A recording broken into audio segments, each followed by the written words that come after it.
byose tuyisabe ibane natwe n'ikoraniro kandi ibikore byose neza. Umwami Yesu abahezaje cyane. Amen. Uduhagarare hagati mu kiza igihe cyacu gusenga uceze kandike ya 29 mu kirundi. Imana ibamugisha mwese. Amen.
mwami wacu Yesu Kristo, mwami usumba byose, waremye isi n'ibirimo byose, iboneka n'ibitaboneka, waremye ikiyaga n'ibirimo byose, n'ibiboneka muri cyo n'ibitaboneka, waremye ijuru n'ibiguruka muri byo byose. Mwami turagushimira,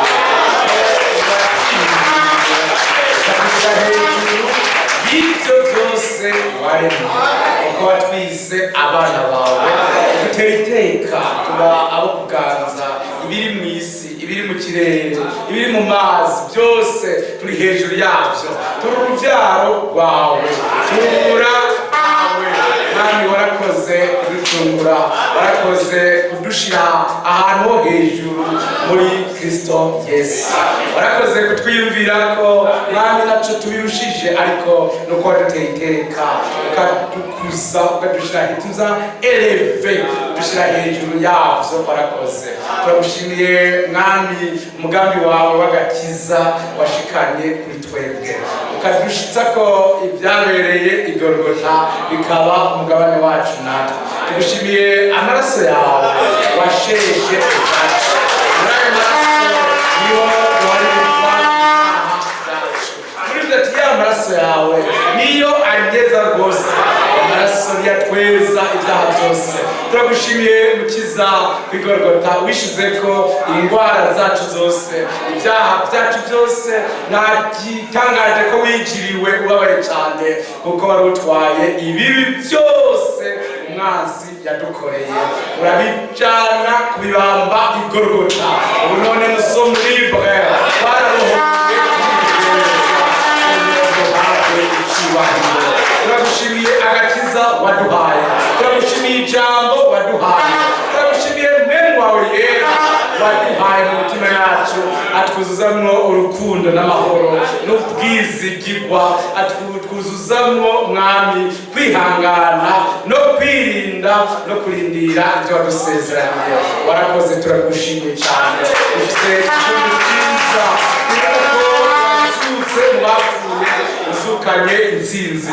Oh merci Seigneur, twifuza ca gitondo gihoraho aho utazosubira kwira mwami, turi muri cyo twifuza koza kubitora vuba ukatujana hamwe waduteguye. Mwami turakwishimiye, ibyo wasezeranye byose uzobikora, ibyo wasezeranye Aburahamu warabimukoreye, ibyo wasezeranye Abisirayeli warabibakoreye, nta na kimwe cabuzemwo, n'ibyo wadusezeraniye natwe uzobidukorera atari kimwe kibuzemwo. Turagushimiye kuri hafi kuza, uko niko byanditswe kandi ibimenyetso byose turabibona. Urakoze no guhimbaza mwami ugororotse, ndakwinginze ngo ukangure imitima y'aba bene bari imbere yawe bifuza guhindukira kwawe, ubaho umugisha mukiza utagabanije, maze imbabazi zawe zitugere ko twese, utwimure, utuvane mu ntege nke, utwinjize mu nkomezi, utuvane mu kongera mwami, utwinjize mu gukorana ubukerebutsi no kwihuta, ukuri hafi kugaruka. Tubisabye mu izina rya Yesu Kristo, amen. Amen. Imana ishobora byose ibaho umugisha mwinshi, irakoze ko itwemereye kuba mu ngoro yayo, iteka ryaduteye icyubahiro cy'Imana yacu ubu n'ibihe bitazoshira. Imana irakoze, twishime cyane, twishimire umunsi nashimire bivuye mu mutima, kuko yadukoreye byiza. Imana ishimwe kandi ishimwe cyane, amashimwe yacu nayigereko kuko bivuye mu bikorwa yadukoreye. Umwami ahimbazwe kandi ashimwe ubu n'ibihe bitazoshira. Imana ihimbazwe. Turasomera hamwe amajambo magufi cyane y'Izaburi, twese duhagaze imbere y'Imana isumba byose. Que Dieu vous bénisse. Imana isumba byose ibahezagire cyane, ibahe. Zaburi ya 42, psaume 40, tusome mu izina rya Yesu Kristo. Psaume 40, Zaburi ya 42 tuyisoma duhagaze mu cyubahiro Imana yacu. Psaume 40, tusome mu izina rya Yesu Kristo. Nk'uko impongo ihuzagizwa yifuza imigezi, niko umutima wanje uhuzagizwa ukwifuza Mana. Umutima wanje ugirira Imana inyota, Imana nzima. nzoza ryari ngo nseruke mu nyonga z'Imana. Umusozi yanje niyo yambereye ibyo kujya ku murango no mw'ijoro, bakarenza izuba bambaza bati Imana yawe iri hehe? Ibi ndavyibuka umutima ukantumurira mu nda, ingene najana n'ishengero mbajana mu ngoro y'Imana, tugendana ijwi ry'akanyamuneza n'ishimwe turi ikoraniro rigize umunsi mukuru. Umutima wanje nigitumye wicwikira, niki gitumye mpagararamwo, niwishimira Imana kuko nanone nzosubira kuyihimbariza, agakiza kwihimbariza agakiza kava mu nyonga hayo. Amen. Mwami Yesu abahezagire abahe mwese mugisha mwinshi abantu bazaniye indamukanyo za bene data bantumye ko baramusangiza Yesu Kristo. Hariho abafrere bo ba Kennedy ba Terence batuye baruka batuye baramutsa mu izina ry'umwami wacu Yesu Kristo, mwakira intasho zabo. Hariho n'abandi bafrere bo Christelle b'umubiri bari mu maguru y'umwami ejo bantumye kubaramutsa mu izina ry'umwami wacu Yesu Kristo, bakoreshejwe na mwenda takazi muramwibuka ari hano muri iyi minsi iheze. Barantumye kubaramutsa mu izina ry'umwami wacu Yesu Kristo, ngo Imana ibahezagire mukomeze kwitegurira umwami wacu. Imana ishobora byose ibahezagire. Hari na mwenda tarike nawe yantumye mu gatondo kubaramutsa mu izina rya Yesu Kristo.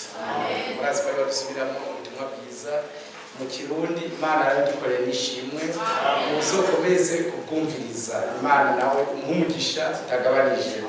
Hari na mushiki wacu Tasiene murazi yaraje hano, yambwiye ngo umwana wanje yakwije umwaka, ngo nari kumuzanira ubundi mukamusengera, niwe mwamusabiye ku Mana, ngo nari muze kwibuka mushire mu maboko y'Imana be n'umuryango wiwe. Nuko rero turavyibuka navyo ntituvyibagiye, turaza kumusengera. Yarugiye n'amazina yiwe mugabo harimo ayo ntashobora kuvuga, agoye cane. Hari igitwa Rukundo, iryo naribonye, na Kwame naribonye, irindi ryananiye rimwe. Muraze kumushira mu maboko y'Imana isumba byose. Uwo mwana ngo yakwije umwaka kandi ngo mwarakoze kumusengera. Imana ibahezagire cane. Hari na mwenda tumwe w'Kinshasa yitwa Nazemoko yantumye kubaramutsa, umutwaro turavugana ingene yantumye kubaramutsa mu izina ry'umwami wacu Yesu Kristo. Kandi namubwiye ko mwamutumiye, ndazi ko duhurije hamwe n'abansi twese kumutumira, nuko twifuza ko azozino vuba umwaka utararangira. Imana yabikunda kandi izobikora. Imana ishobora byose ibahezagire. Ntituri mu maboko y'abantu ngo dukorane ubwenge n'ayandi mayeri n'ubwoba, ahubwo turi mu maboko y'Imana isumba byose. Twishimiye Imana isumba byose ko ishoboye gutumbereza ibintu byose neza. Umwami Yesu abahezagire kandi cyane. Imana ishobora byose ibahe umugisha mwinshi, kandi dushimiye Imana mwese yabazanye. Tuzi ko uburinzi bwayo ibuduha kubw'ubuntu gusa, ni kubw'ubuntu, si kubw'ingufu, si kubw'ubwenge, si kubw'ubushobozi, ariko ni kubw'ubuntu bw'Imana isumba byose. Imana ishobora byose ibahezagire, ihezagire bano bahanzi bacu, ihezagire abadiakre, ihezagire abaririmbyi, ihezagire bose n'abantu mwese ibahezagire cyane.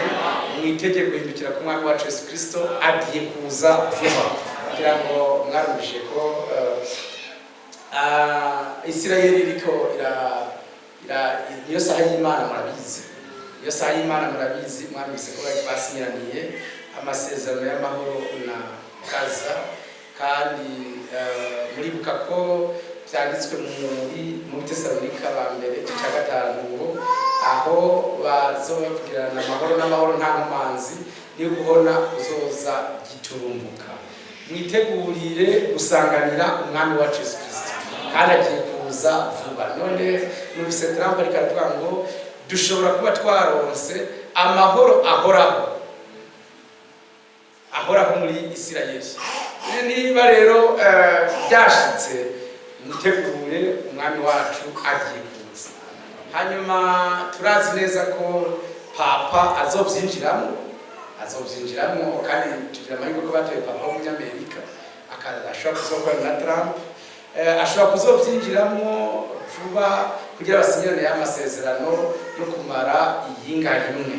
Nibaba abafrere niko tweho tubirindiriye kubisi ni uzokumva ko basinyiraniye isezerano ryo kumara iyinga rimwe azoba yasigaye, kandi igihe cyabyo ni kinyene ce sera fini. Ndabasabye mwese umuntu wese yitegure kuko umwami wacu agiye kuza, kandi Imana ishimwe ko idukunda cyane ibi tumenyesha ibyo byose nta bandi babizi, bizwi n'abatorejwe bonyine. Abantu rero baguriwe hama ntibitegura abo nta kindi tuzoshobora kubafasha kuko imyiteguro ni y'ubu nyene. N'umwami aduhaye akagahego kugira twitegure. Umwami arareka tugakorana kugira ngo ibyo ukenye byose bimusaba, ntihagire ikintu na kimwe kigusoba mu bintu byawe wavuye kwigumira mu buzima wahoramo nk'uko umenga bizogumiza uko byari biri. Oya, ikangure byihuse witegure n'ingoga kuko umwami wacu araje ntagitevye. Imana ishobora byose bakangure mu mitima, ibahe guhindukira. Ntabwo yadusabye kumenya Bibiliya ku mutwe, ntiyadusabye amananiza ngo tuzuze piano, ntiyadusabye amananiza oya, ahubwo yadusabye ko twese umuntu wese yihana akava mu byaha byiwe agahuza n'ijambo ry'igihe yakiriye akabana neza naryo. Umwami niyaza ntakabuza azodutwara. Imana ibahezagire cyane, ibahe umugisha mwese ni twese duhindukire tuve mu byaha byacu, tuve mu ngeso mbi zacu, tuve mu twiyambure intege nke kuko umwami wacu araje. Ndababwije ukuri hari hirya y'ejo aho bavuga bati dushobora kuba turonse amahoro ahora bavuze gutya in paix éternelle, ku buryo ayo masezerano yatumye bavuga ngo Trump tuzoca tumuha prix Nobel de la paix niyashika ku baperezida bose ngo ni intambara azobahagaritse yari igwanywe kuva mu 1929. Iyo ntambara rero azohagaritse murumva ko itari yoroshe. None Imana ishobora byose iriko irashitsa ivyanditswe vyera, nishimwe kandi cyane. Tweho iwacu biraturira bikatubwira ngo mwikangure umwami wacu araje ntagitevye. Imana ibahezagire mwese, nagiye numwe azoburamwo asigajwe n'utuntu twaburebure, ariko twese hamwe twiyagura ibikunda kutwizingira ko vuba dusiganirwe ibyo twashizwe imbere. Umwami yadusezeraniye izamurwa azoriduha, yadusezeraniye guhinduka kw'imibiri yacu azoriduha, yadusezeraniye kwicaranaho mu bukwe bw'abamwagazi yaravyemeye azobishitsa. Wahaye umwana Aburahamu azoduha izamurwa natwe kuko ni Imana itabesha. Amen. Imana ishimwe. Watumye inkumi isama inda, natwe n'abapfire mu mwami azobazura mu bapfuye. Nimurebe umutima wanyu utekane, c'est vrai. Ntihagire umuntu aca kugira ngo ndahagaritse akazi, oya, kuko Bibiliya ivuga ngo babiri bazaba bari mu murima umwe agenda undi asigara. No kuvuga musobanure mukora akazi ariko mugakore umutima wanyu uri ku Mana, ibirenge biri hano ku isi, umutima uri mu ijuru ku Mana isumba byose. Abaguye mu babwire bavyuke baze tujane gusanganira umukwe ari ku rugi. Kandi Bibiliya ivuga ngo nimwabona ibyo byose bibaye muraramike imitwe yanyu ko gucungurwa kwanyu kuzoba kuri hafi. Nimuhagarike gufitinya, umwami wacu araje ntagitevye. Ne jouez plus jamais, ahubwo mwikangure, mueseriye avec Dieu, avec la parole, mwitegure vyimva mutima kuko umwami wacu arashitse ntagitevye. Nta minsi tugisigaje muri buno Burundi kuri ino si, nta minsi tukiyasigaje ngo umuntu atwagwe n'amafaranga, undi atwagwe n'ingeso zitari zimwe, undi atwagwe n'ubusamazi butari bumwe. Ibyo turiko turakora dushobora kuba tuzogenda bitarera, ibindi bitarashika, ibindi bitaramera bite. Umwami tumuhaye ikaze, tuvuze tuti urakaza umwami wacu Yesu Kristo. Imana ishobora byose nibi bibe mu mitima yanyu. Nico gituma dusomye aya majambo ngo nk'uko impongo ihuzagizwa yifuza imigezi y'amazi, niko umutima wanje ugwifuza. Amen. Niko umutima wanje uhuzagizwa ukwifuza Imana ishimwe. Umutima wanje ugirira Imana inyota, Imana nzima. Amen. Nzoza ryari ngo seruke mu nyonga y'Imana? Oh, c'est ça la question. Nifuza ibyo Dawidi yifuje, nivyo nanje nifuza uyu munsi. Nzoza ryari ngo seruke mu nyonga z'Imana isumba byose. Ico cifuzo ese cyo kikavuka uyu munsi mu mutima w'umuntu wese, nutaje hano ngerezwa waje, ariko twese bivuke muri twebwe. Imana dushoze. Amen. Nkuko mwene data Yobu yavuze muri Job 19, abariko natwe Imana ibireme aujourd'hui, Imana ibireme mu bugingo bwacu. Imana ishobora byose ni ibireme, ibyumve no gusenga kwacu, ibyumve mu mbabazi zayo, itwishure maze bivuke wereye umunsi, nibivuke ibivuke, Imana ibibyare muri twebwe. Muri Job 19 haranditse ngo verset 26 haranditse ngo kandi urukoba rwanje nigwamara kubora nzobona Imana ufise umubiri. Amen. Nzoyibonera ubwanje, amaso yanje azoyitegereza, nta wundi nzoraba. Imana ihimbazwe. Umushaha wanje udendebuwe n'inkumbu, nifuza kumubona umwami wanje. Umushaha wanje udendebuwe n'inkumbu nyinshi. Mbese urasavye Imana isumba byose ireme inkumbu zo gusanganira umwami. Imana ishimwe. Que le Seigneur bénisse tous. Ibahe umugisha mwese. Imana nibigire prière, nibigire isengesho muri jewe, maze nanje umutima wanje udendebugwe n'inkumbu zo gusanganira umwami wacu Yesu Kristo.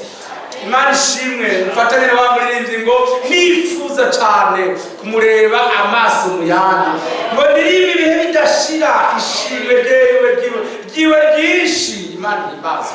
Turifuza ko umwami wacu twamusanganira tukamubona, ibyo twizeye tubyizeresheje umutima tukabibonesha amaso yacu. Imana ishimwe. Oh, merci Seigneur. Bibiliya ivuze ngo nzoyibonera ubwanje, amaso yanje, verset 27, azoyitegereza, nta wundi nzoraba. Umushaha wanje udendebuwe n'inkumbu. Amen. Que le Seigneur vous bénisse. Ibyo byari muri Paulo, byari muri Petero, byari mu bandi bose batwitangiye imbere, gushika naho muziko Paulo yabyandikiye Timoteyo ati si jewe jenyene nzohabwa ico gitsibo. Muri 2 Timothée chapitre 4 yandikiye Timoteyo mwene data. Paulo yabyandikiye Timoteyo ati ariko n'abantu bose banezererewe guseruka kwiwe nabo bazogihabwa ico gitsibo. Muri 2 Timothée 4 aranditse ngo nagwanye, verset 7, nagwanye intambara nziza, narangije urugendo, nazigamye ukwizera. Imana ishobora byose bimenanje. Que cette foi transmise au sein, ukwizera bera bahawe rimwe risa, nanje ndakugwanire ndakuzigame. Amen. Ni duti vyizerwa igihe c'iyimbura kirageze. Amen. Ako ni igihe cyo kwikangura, umuntu wese akaba très vaillant, akaba muhizi. Amen. Na umuntu ukonyera sinzi ko ndabivuga, ariko muravyumvise nshaka kuvuga. Handitse ngo ibisigaye, verset 8, mbikiwe igitsibo c'ukugororoka. Amen. Ico umwami wacu umucamanza agororotse azompa kuri wa munsi. Kandi sijyewe jenyine nzogihabwa, ariko kandi n'abakunze kuzoseruka kwiwe bose bazogihabwa. Amen. Eske muri assemblée murakunze guseruka kwa Yesu Kristo? Ababikunze bose Imana ibaheze. Abakunze kuzosanganira Yesu yaza bataritse amaboko ya Imana bamumugisha mwinshi cyane. Amen. Sije jenyine nzogihabwa, ariko n'abanezerewe guseruka kwiwe bose umwami Yesu azobaha ico gitsibo. Imana ishobora byose bahezagire, ibahe kuzomusanganira mwese, ireme mu bugingo bwacu, inkumbu no kwihuta kujayo nitugende dukonyera ariko tugende twihuta Imana ishimwe twihuta cyane gose que Dieu vous bénisse. Frère bien-aimé, handitse aya majambo muri Hébreux chapitre 11 mu Baheburayo 11 handitse que Dieu soit loué. Imana ihimbazwe cyane kandi himbazwe muri bihe bidashira.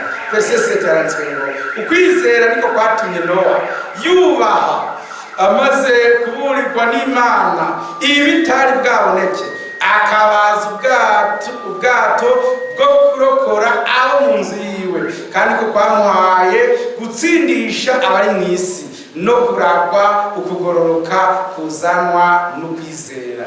Imana ishimwe kandi himbazwe. Imana yarakoze kandi turayishimiye. Bibiri bivuze ngo iki? Bivuze ngo akabaza ubwato bwo kurokora abo mu nzu yiwe kandi ko kwamuhaye gutsindisha abari mu isi no kuragwa ukugororoka kuzanwa n'ukwizera. Imana ishobora byose bahezagire ibahe namwe iryo ragi uwo mugabane Imana yahaye Nowa uvuye mu kwizera ibyo yashizwemo n'Imana icyo gihe natwe uwo mugabane Imana uduhe turonke kugororoka kuvuye mu kwizera iby'Imana yadushizemo mu gihe cyacu. Imana ibibagabire mwese yicara ari umuntu yazimye mu mutima oya ahubwo umutima we ugume urindiriye kuzoseruka ku mwami wawe. C'est ça ce que nous attendons impatiemment. Twifuza ko yoza vuba. Ntabwo twebwe tubwira umwami Yesu tuti egome urakaza nawe ati ego ndaza vuba. Egome ndaza vuba niko byanditswe mu gitabo hano muri Apocalypse 22 ati egome Imana ishimwe. Nibababaye bati araje turagowe ahubwo byanditse ngo ushingira intahe ivyo. Verset 22 ushingira intahe ivyo aravuga ati egome ndaza vuba. Nabo bati amen. Merci Seigneur. Amen. Ese nawe uravuga amen? Egome ndaza vuba. Ese nawe uravuga uti amen? Ese coba umutima wanjye ukavuga amen ukavuga amen ukavuga amen mu mutima uti egome oui ainsi soit-il. Amen. Amen. Urakaza mwami Yesu. Imana ishimwe ubuntu bw'umwami Yesu bubane n'abera. Amen. Imana ishobora byose ibahezagire cyane yo yaduhaye uyu muhora mwiza udahusha yarakoze nihabwa icyubahiro.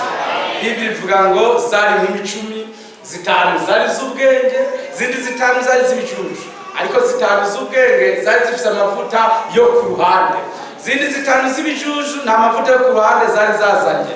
Amavuta yo ku ruhande umwami ndamushimiye ari ku ntebe y'ubunahimbaza yayaduhaye twebwe. Ni isobanuro y'amajambo ya Bibiliya twahawe n'umushumba w'ubwenge w'umwizigirwa. Nta yindi misiyo yari imuzanye yaraje guhereza amavuta yo ku ruhande inkumi z'ubwenge. Ahejeje kuyabahereza yazibwiye ati seze umusavyi wawe yigire kuruhuka amahoro. Menare puze umugeni wa Yesu Kristo arafise ibyangombwa byose.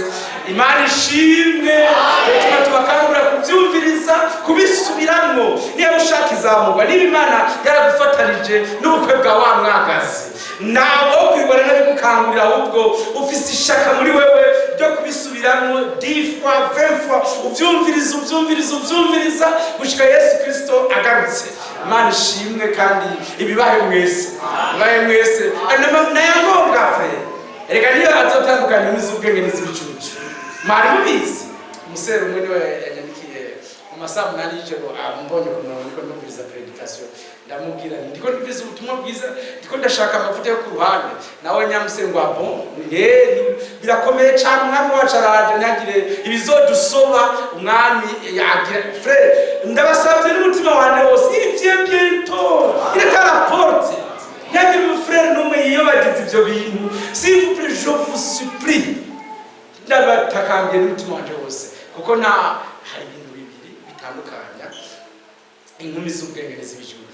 Inkumi z'ibijuju zabonye message ya Frère Branham ziti birahetse, turaronse ibyo twashaka, umuhanuzi yaraje birahagije. Ariko inkumi z'ubwenge zaduze mu ikindi kirere, zifata bimwe vy'umuhanuzi zabwiwe n'umuhanuzi, zemera ubukozi bw'umushumba w'ubwenge bw'umwizigirwa, si ukubwemera gusa ngo ndavuze wi oya, ahubwo kubushira ku mutima, tugatahura ivyanditswe muri Bibiliya vy'umuhanuzi yavuze. Est-ce que vous comprenez bien? Est-ce que muravyumva neza?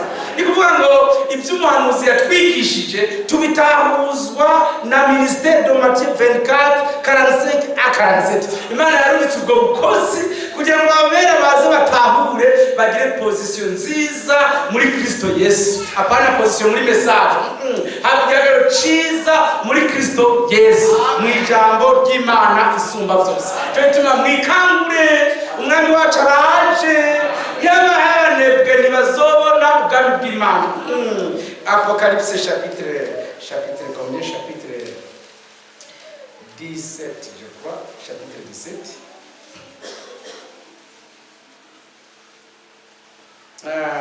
Verset 15. Handitse amajambo ngo turi kumwe? Apocalypse 17:17. Arambwira ati y'amazi wabonye maraya yicarako, turi kumwe, niyo moko n'amakungu y'abantu n'amahanga n'indimi. Mwabibonye abantu bose batazoba baracitse bazofatwa na Antikristo. Bibiri ivuze ngo ayo mazi menshi wabonye maraya yari yicayeko, niyo moko n'amakungu y'abantu n'amahanga n'indimi. N'abantu benshi, amoko yose, amahanga yose, Antikristo yari yabashize surambizi, abaporoti, amacengero y'abakizwa, abantu bose yari yabashize munsi maraya yari yabicayeko. Twe abarokotse turokogwa n'ijambo ry'Imana isumba byose. Nivyo frere Paul yahawe comme mission, niba ngutumyeko ubavane mu mwijima ubajane mu muco, ubavane mu rupfu ubajane mu bugingo. Niyo mission ya frere Branham, niyo mission ya frere Frank, nukugira tuve mu gwinjiji muri confusion, mu madidane, twinjizwe mu muco w'Imana itangaje, habeho ubufatanye bwacu n'Imana biciye mu ijambo ryayo ry'ukuri, kandi Imana yaradukoreye nihabwa icubahiro. Beneme mwari mukwiriye kumenya ngo iri jambo twashikirijwe niryo ryahaye manu Abisirayeli, niryo ryahaye amazi Abisirayeli, niryo ryabaciye mu kiyaga gitukura, niryo ryabaciye muri Yorodani mo kabiri, niryo ryabajabukanye ibusenya impome z'Yeriko. Iri jambo mwashikirijwe niryo ryabakoreye byose mpaka mu gihugu cy'i Kanani. Natwe ryaraje ritazanywe no kurimenya mu bwenge gusa, ahubwo ryaje ngo turyizere, ridukorere iby'Imana. Natwe tuvuze ko c'est vrai que tuzoja mu kiyaga gitukura, ariko tuzozamurwa. Ryaje kutuzamura, amen. Ryaje kuduhindura tuba umugeni w'abamwagazi, kandi ivyo ni igitangaza mu maso yacu kubona umunyabyaha ahinduka umwana w'Imana isumba byose. Iryo jambo ryaje kubikora, kandi rirabishoboye kuba rivanze no kwizera. Imana ishobora byose, ibigabire buri mufurere na buri musere bose bikirana mu izina ry'umwami wacu Yesu Kristo. Kandi nibaza ngo duhengamiye kuri bantu oya, bose tuzi ko Imana ishobora kubahari. Ntawe duhengamiye ko twebwe, ntawe twanka n'umwe, bose turabakunda. N'umunyabyaha wa nyuma yakoze ibibi byinshi bisumba ibindi byose, ku munota wa nyuma yokizwa. Hajye umuntu ruzocira urubanza ntituraba, ntawe tuvuga ni mubi, ntawe tuvuga ni iki, bose tubita ko Imana yobahindura. Ugiye wese Imana yomukiza, nawe barakwasi Imana yomutuma gukunda, nawe napfuye yobazura. Ishoboye byose, Imana ishoboye byose, yarakoze kuduha agakiza, yarakoze nihimbazwe. Sivuge ndabinginze munyihanganire bose, dusubire inyuma gato muri Apocalypse chapitre 12 kuko Bible ivuga hano que Dieu vous bénisse ku murongo wa 11 haranditse ngo nabo bamuneshesheje amaraso y'umwagazi w'intama n'ijambo ryo gushinga intahe kwabo ntibakunda amagara yabo ntibanka no gupfa. Amen. Mana yarakoze abanibo banesheje antikristo bamuneshesheje amaraso avamwo imbabazi amaraso ya wa mwagazi yasheshe ku bwacu nahimbaza umwami Yesu yarakoze bamuneshesheje n'ijambo ry'Imana. Imana ibahumugisha ibyashwe na 12 umurongo wa 11 nabo ce sont des vainqueurs agara abantu baburebure n'abantu banesheje systeme zose z'idini baja gufatanya n'Imana isumba byose. Cyo tubatangariza ko hano atadini na rimwe duhegamiyeko na systeme n'imwe duhegamiyeko ahubwo twifuza gufatanya gusa n'umwami wacu Yesu Kristo. Ni wafisi chazotumarira ni wafisi azotugeza ni wetanze isezerano kandi niwe azorishitsa mbere nashimye ibihe byose nashimye byose. Bible ivuze ngo nabo bamunesheje so de vainqueur nabo bamunesheje amaraso y'umwagazi w'intama n'ijambo ryo gushinga intahe kwabo ntibakunda amagara yabo ntibanka no gupfa. Amen. Nuko noneho munezerwe mw'amajuru namwe abayabamwo. Imana ishimwe munezerwe mw'amajuru namwe abayabamwo. Amen. Tuzonezerwa umunezero udashira niko twaririmbye amahoro adashira nuko munezerwe mw'amajuru. Amen. Munezero wacu ba frere mwe uhera ngaha uhera hano nivyo ntabwo ari wo tuzoronka gusa ahubwo munezero uhera hano munezero uhera ngaha. Imana ishimwe. Muribuka wa mugore agiye wa mwana we yahawe n'Imana umuhanuzi Eliya agiye muravyibuka yirukanga ahura na Gehazi ati qu'est-ce qui ne va pas wa mugore nawe ati wakase nta kimwe kimeze nabi tout est bien niko yishuye Gehazi umwana amaze kuhasohoka kibi none hari tagenda neza yishuye Gehazi ati ibyo ndi muwe n'ibikuraba sibe n'ibikuraba cenje kwirare wampaye umwana ashitse hariya kwa Eliya imuhira ambwira ati ngira Eliya frère basane alors ashitseyo baramubwiye ati yamara sinana musabye Eliya yirukayo muravyibuka mais la Bible dit ngo tout va bien kandi yari yabuze umwana none yarasikiza kitanditse ku buriri bwa Eliya tout va bien yavuze tout va bien ese cyangwa frère nabo bakandukirwa bati tout va bien ko tuzozamugwa tout va bien. Tout va bien. Naye amakuru ga frère mumeze neza ngo ya frère ni iminsi ngo ari birya mundu no frère tout va bien. Tout va bien. Byose bigenda neza umwami azoza. Azorangiza ibintu byose tout niba ari ingwara urwaye atuka nizorengana wewe kwizabo. Urashobora kunyemeza yuko uzozamugwa n'amaguru agwaye uyajane mpaka no mwijuru. Seni mutazozamugwa harashaka zo kuma kumongora mpaka n'umutsi wasikaye. Nyambara amenye urwaye aratuma kurya wasikaye nta kundi. Me tugiye hari umupaka ingwara zitajabuka. Ibyaha bitajabuka. Ibyo nibikume mu mutima w'abafe. Byari bikwiye kuba byinshi wacu gusumba abandi bose babayeho nuko Yesu azogaruka. Amen. Afere batwitanye imbere bavuga ngo maranatha. Ahuye n'umusere yambwiye ati maranatha bakazomvunda kwishura ati maranatha. Imana ishimwe kibisobanura ngo Yesu araje. Imana ishimwe bose baramuganya bati Yesu araje ati Yesu araje. Abo haci imyaka 2000 na bavuga none twebwe turi abana b'Imana isumba byose si twebwe twebwe twegereje ijambo si tukwiye kuvuga maranata, si twebwe tukwiye kugira ibintu ni mu nyumve ndabatakambiye rwose. Vous devriez afficher quelque chose ne va pas.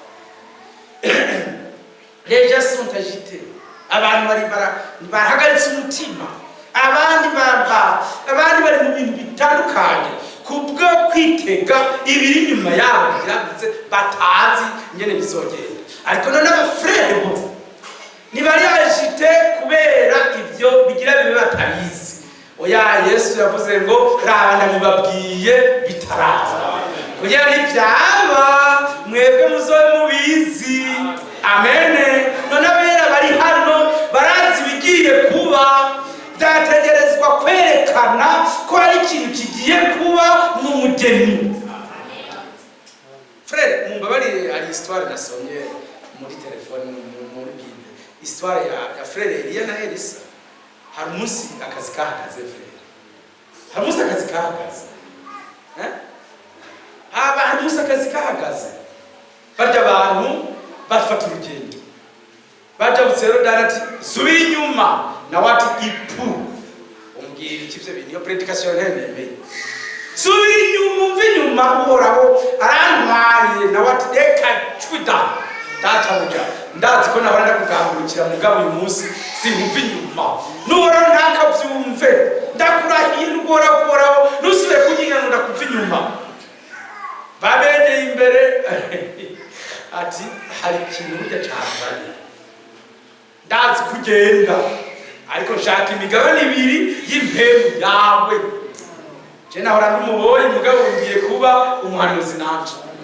Umuboyi wa Eliya sawa bien Imana ishimwe na watuza ikigoye mu bintu byose wasabye nabi guhaye ariko icyo kintu kiragoye mugabo ni wambona ngiye uragihabwa. Imana ishimwe. Ni kuvuga Elisa yarabaye agite, abantu baraza bati emva shobuja hadi urazi kuhava genda na bati ceceka ndabibarusha mwobindusha gute mwana cy'ubwami. Abandi bakaza undi mugwa abantu bati senkani bati hada mbe muvi inyuma hava genda na bati ceceka. Ibyo ndabizi mutarabimenya gushikaho amaso ya Elisa atayahumiriza hagahengwe ahubwo très vigilant. Avuga ati ikizamini bampaye nukumubona agiye aguma retse rusasi agiye ati no umenye yabaye baza musina mubonye acha sebira ati yewe data we yaravuze indura semerera na watize yambonye kwera abaramutibure wa mutamana abarawutoye basi nawe atigeranira ikintu kimwe gusa. Hari uruzideje kujabuka witwa Yorodani nawe ko nande bya bintu ndabifise abakubise kwa mutamana kuri kwa ruzi abone nawe cizibuka betisha idiri nayo nakoze byahetse. Imana ihibazwe. Bien-aimé frère, abantu bose bati imwemu ya Eliya iri kuri Elisa icyo nanjye nituruhuje. Hamwe bazovuga bati bajya abagabo ivyo Branham Imana yamukoresheje byabaje ko nabo esora ivyo dushobora kubihabwa n'amasengesho ashikanye. Abanebwe ntibazobihabwa jamais. Abantu baheheta mu ngeso bibayerera mu isi ntibazobihabwa. Bagomba kuba abejejwe n'ijambo ry'Imana isumba byose, bahindukiriye Imana n'umutima wabo wose, bafise agakiza mu mutima, bizeye ijambo ry'igihe, bashirikira umwete itegurwa ryabo. Imvura y'umugisha izobagwako. Isezerano ry'Imana isumba byose. Bible sikatubwiye ejo, Bible ni kwivuga. Amen. Ngo maze yahamagara umuriro. Amen. Yahamagara umuriro uva ku Mana isumba byose uturira ibimazi n'amazi, ibintu byose biratomboka. Imana ishimwe. Nyuma y'umuriro naho haje imvura. Abwira umuntu wiwe ati genda undabire ntacabonetse na wati wapi. Inshuro igirindwi hati mbonye agacu kangana n'igipfunsi ati ukambwire Ahabu yurira ifarasi watahe kuko imvura igiye kugwa ntimuteshe gutaha. imvura yararindimutse, imirindi iratemba, nk'uko izo itugwisha k'Imana ko natwe twakiye Eliya w'igihe cyacu. Iyo Mana idahinduka, irero memiye. Haleluya. Ni Imana ko yarareje no musi nikori niko azokwa ibihe byose, azotugwishiriza umuriro w'Imana utongora ibimazi byacu twese. Arahirwa batanze ibimazi, hariho batanze ibimazi bari n'ibyo bakoze mu mwami kubw'inyungu y'ubwami bw'Imana isumba. Batabaye abanebwe, oyaye bafise ibyo birata imbere y'Imana, bashaka bati mwami warakoze kuvuma agakiza hari, kuvuma agakiza hari, kuvuma agakiza hari. Sabanebwe mu bwami bw'Imana sont tous actifs. Iyo bavutse ubwa kabiri mu bwami bw'Imana nzima bacika bakora muri ubwo bwami. Ni mwebwe maboko y'Imana, ni mwebwe maguru y'Imana, ni mwebwe maso matwi y'Imana, ni mwebwe wijewe vous utiliser. Soyez disponible mube abantu bari hano. Imana baheza kandi bamugisha byeneme bakundwa b'umwami wacu, umutima wacu udendewe n'impunzi. Twifuza kubona Imana nzima, twifuza kumusanganira. Kandi aya majambo yo muri Zaburi nayo muranyihanganira tuyasome, n'amajambo meza cyane cyane rwose musome muri Zaburi.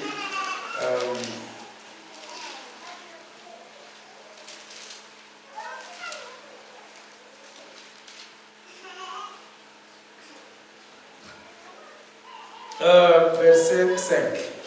Oh, pardon, 84.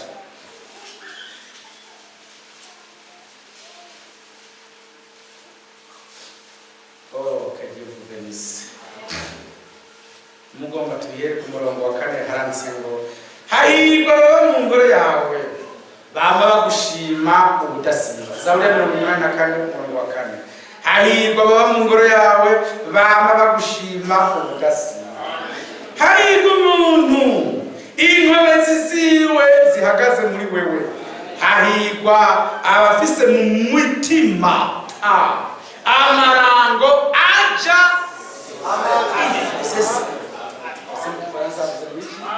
Verset 5. Erese qui voici la loi. Habite ta maison, ils peuvent te célébrer encore.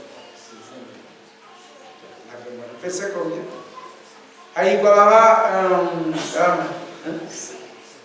verset 5.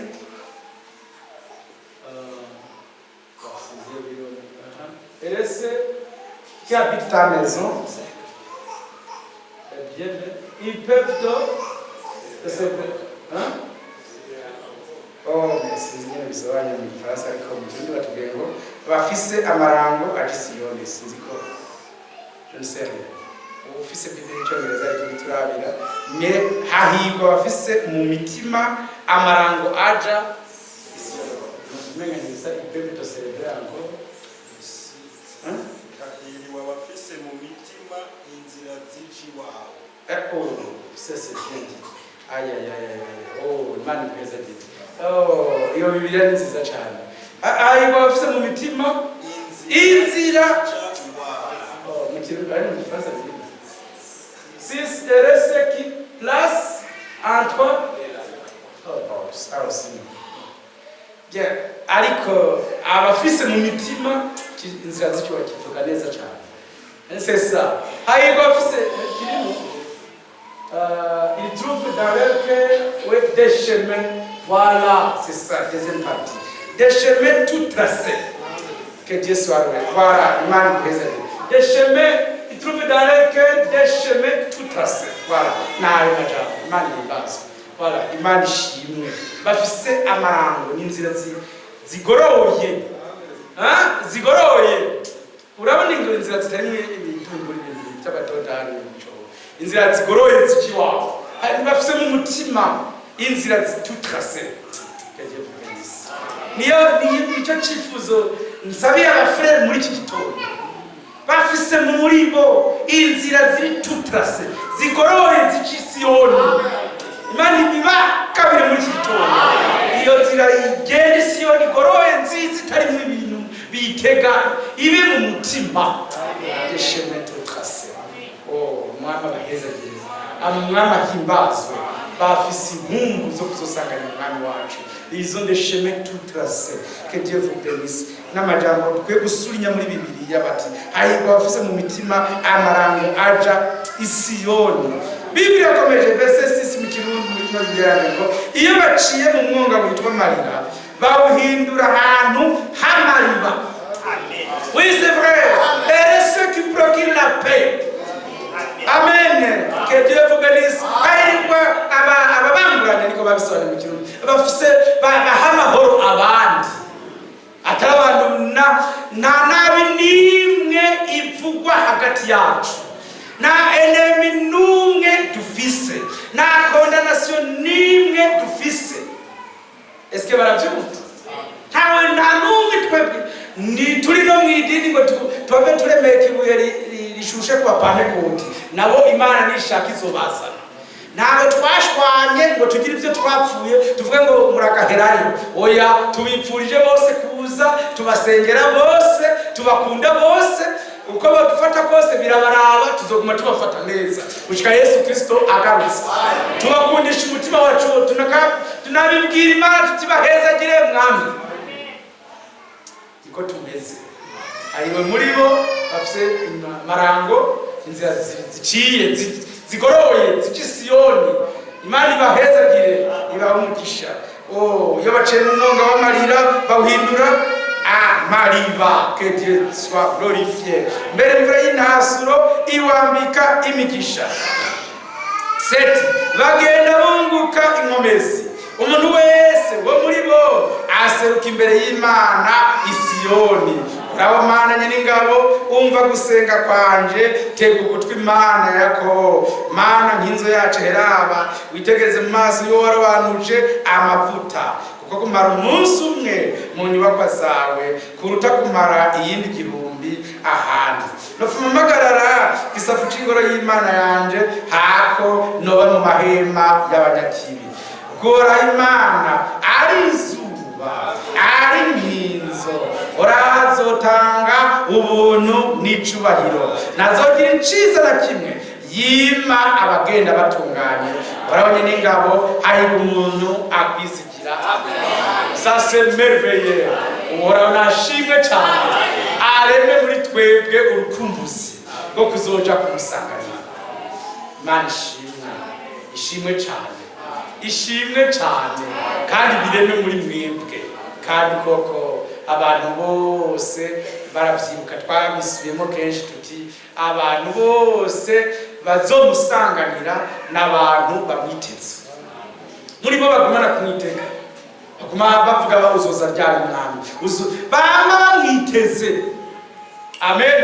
Ababa bamwiteze nibo bazomusanganira. Imana nibime n'igitondo nabo wamwiteze, nandi nagenda mwiteze. Tuti lundi il peut venir, dimanche il peut venir, mardi bana bamwiteze. Est-ce que frère baravyumva? Mu mutima nishire yako kantu kako kwama tumwiteze. Amen. Dieu soit loué. Biblia komeje ngo abari biteguye binjirana nawe mu bukwe, kandi Imana ishobora byose yatumukije ijambo ridutegura, yarakoze n'ihimbazwa. Aya ni majambo y'Imana ngo bose n'abanezererwa guseruka kw'Iyoni. Bavuze bati Yesu azoza, bataranduka umutima, ahubwo bavuga ati shimwe n'icubahiro n'ivy'Imana yacu.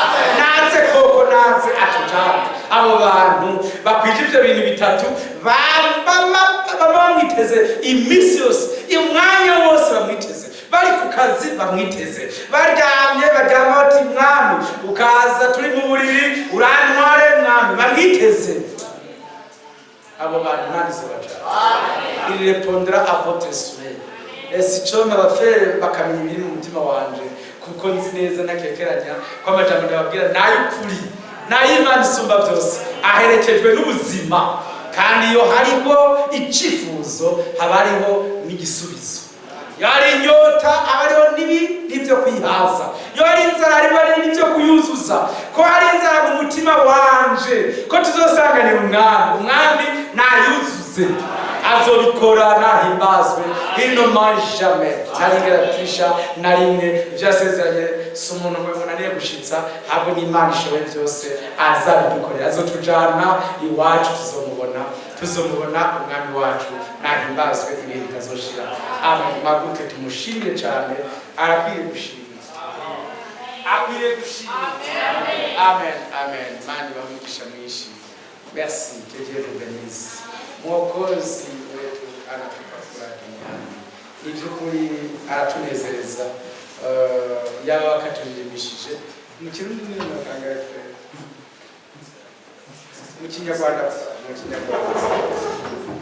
mu kinyarwanda ni kangahe nimba mirongo itanu n'indwi okay mani meza batari twaririmba mu kinyarwanda bashaka kuduprojetera bakafise mu kinyarwanda twakumva twese I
Turashimiye cyane rwose mukiza kuko ari twebwe uri kurategura kugira ngo uzoze utujane wawe.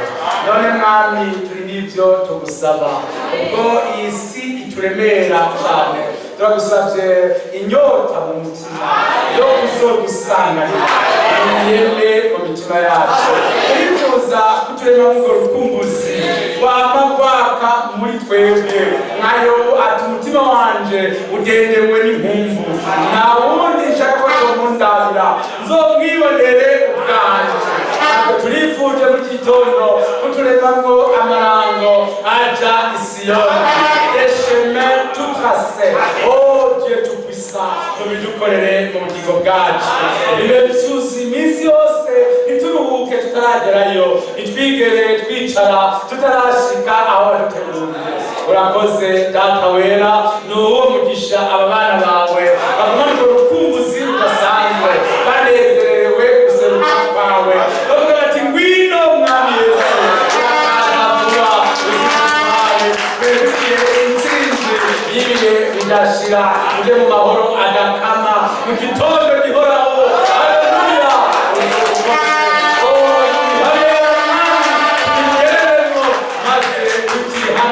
Tuhekurana amaso yacu bamwe tuyahanze wewe tutundama, ahubwo tuyarambitse kugira ngo nawe nushika tuzobe turi maso kuko Elisa yari maso, abariko tuzobe turi maso ngo turonke le double de la notre portion, que tu sois loué.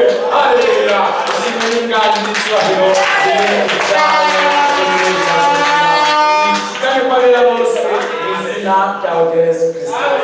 Amen. Amen. Mwami abamugisha mu byagiro cemo